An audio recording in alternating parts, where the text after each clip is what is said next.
नमस्कार, faceless facts के इस एपिसोड में आपका स्वागत है। क्या आप पैसे बचा कर रखते हैं ताकि बाद में जब कोई आवश्यकता हो तो आपके पास पैसे रहें? बहुत सारे लोग किसी मुश्किल वक्त के लिए पैसे इकट्ठा करते हैं। लगभग हर व्यक्ति अपने बुढ़ापे के लिए पैसे जोड़ कर रखता है। इसी तरह हम खाने पीने की चीज़ें भी बाद के लिए स्टोर करके रखते हैं। लेकिन क्या आप जानते हैं कि अब हम जाड़े के दिनों के लिए गर्मी भी स्टोर कर सकते हैं?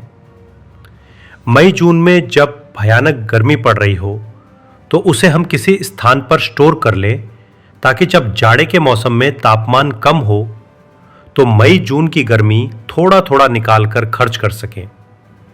यह कोई कोरी कल्पना नहीं बल्कि वैज्ञानिकों की नई खोज है। अभी इसे हिमालय की सर्दी में गर्म रहने के उपाय के रूप में देखा जा रहा है। हर साल दिसंबर, जनवरी और फरवरी के लगभग 3 महीने तक हिमालयी क्षेत्रों में जिंदगी एक चुनौती बन जाती है।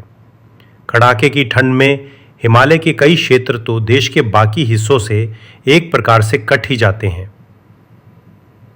डीजल जैसे पारंपरिक ईंधनों को पहुंचाना बहुत महंगा और असुविधाजनक हो जाता है।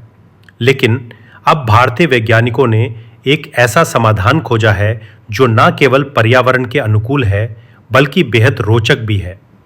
यह तरीका है नमक में गर्मी संचित कर उसे सर्दियों में प्रयोग करना।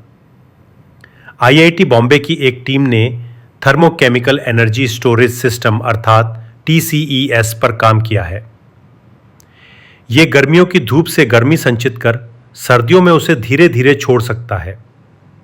गर्मी को स्टोर करने के लिए जो नमक प्रयोग किया जाता है वो सामान्य खाने वाला नमक अर्थात सोडियम क्लोराइड नहीं बल्कि स्ट्रोंशियम ब्रोमाइड हेक्साहाइड्रेट नाम का सॉल्ट है। ये गर्म हवा के संपर्क में आकर जलवाष्प छोड़ता है और रासायनिक प्रक्रिया के माध्यम से ऊर्जा को अपने अंदर संचित कर लेता है। इसके लिए एक सिस्टम तैयार किया गया है। इसमें स्ट्रोंशियम ब्रोमाइड सॉल्ट से भरे हुए ओपन थर्मोकेमिकल रिएक्टर में गर्मी के मौसम की गर्म हवा भेजी जाती है। गर्मी के मौसम में हवा का तापमान पहले से ही अधिक होता है, लेकिन उसे सोलर टेक्निक से और अधिक गर्म किया जाता है। इस गर्म हवा के संपर्क से साल्ट में मौजूद जलवाष्प तेजी से बाहर निकलने लगती है और नमक डिहाइड्रेट के रूप में उस गर्मी को अपने अंदर एक प्रकार से सोख लेता है। यह रिएक्टर एक प्रकार से स्टोरेज का काम करता है। सर्दियों में जब ठंडी हवा को इस साल्ट से होकर गुजारा जाता है तो वो फिर से जल के अणुओं को सोख लेता है, जिससे गर्मी निकलती है और इससे किसी कमरे को गर्म किया जा सकता है।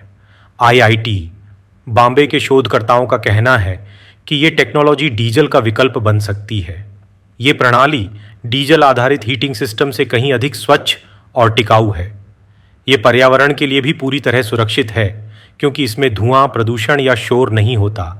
ये हीट स्टोरेज रिएक्टर 13,000 फीट यानी 4,000 मीटर तक की ऊंचाई वाले क्षेत्रों में प्रभावी ढंग से कार्य करता है। इस तकनीक को गुजरात और राजस्थान जैसे शुष्क इलाकों में भी अपनाया जा सकता है।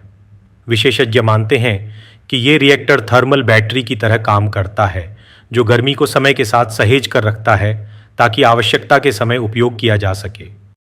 IIT Bombay, Indian institute of science Bangalore और कुछ अन्य संस्थानों ने यह शोध परियोजना मिलकर चलाई थी। इसका शीघ्र ही पर्वतीय क्षेत्रों में व्यवहारिक परिस्थितियों में परीक्षण किया जाएगा। माना जा रहा है कि आगे चलकर यह क्रांतिकारी खोज साबित हो सकती है। आशा है आपको यह वीडियो पसंद आया होगा।